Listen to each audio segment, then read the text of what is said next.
coming. Please help yourself to breakfast and honestly sponsored. Everybody's welcome to stay learn in the morning kol. If you want to sponsor morning kol or sponsor breakfast, see Rabbi Brenner.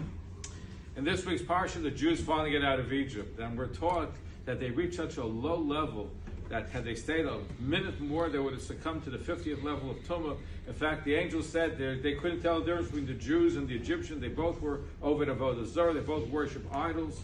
So the question that's been raised is that they did mitzvahs lo lishma. That only because of two mitzvahs, the blood of Milah and the blood of the Korban Pesach, they were redeemed. They didn't necessarily do it with great heart and devotion. So Rabbi Yaakov Galinsky relates that his father was a student of the Chofetz Chaim, and his friend went to see the Chofetz Chaim with a question. He goes, listen, we're taught in the Zohar and other places that if you do mitzvahs without the fear of heaven, without the love of God, your mitzvahs don't go anywhere. They get blocked up. They don't go to heaven. So I'm not going to get to Gan Eden, he says to the Chofetz Chaim. I'm worried. So the Chofetz Chaim says, let me tell you a story. Before World War I, there was a baker that came to see the Chofetz Chaim. He said he was complaining to the Chofetz Chaim.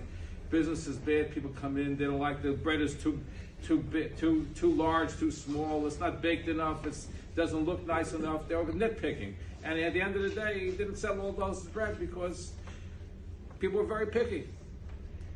During World War I, the Chofetz Chaim meets again this baker. Everybody is walking around dejected. This baker is happy. He goes, what's going on? He goes, Rabbi, business couldn't be any better. Before the war, they were picky. Now the men are out to work. Bread is scarring. Before I even open up the bakery, the lines, whatever I have, the deformed breads, everybody's taking everything. I'm sold out every day. So Baruch Hashem. So the Chofetz Chaim says, here's the lesson for us. In days gone by, where every Jew was involved in doing mitzvahs and Torah, so yes, they can be picky and shemayim. They can say, okay, we want to make sure everything is on 100%.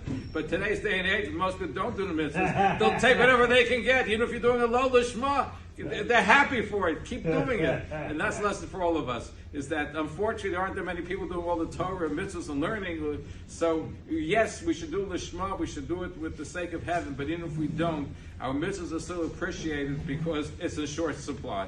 Have a wonderful day, have a good Shabbat.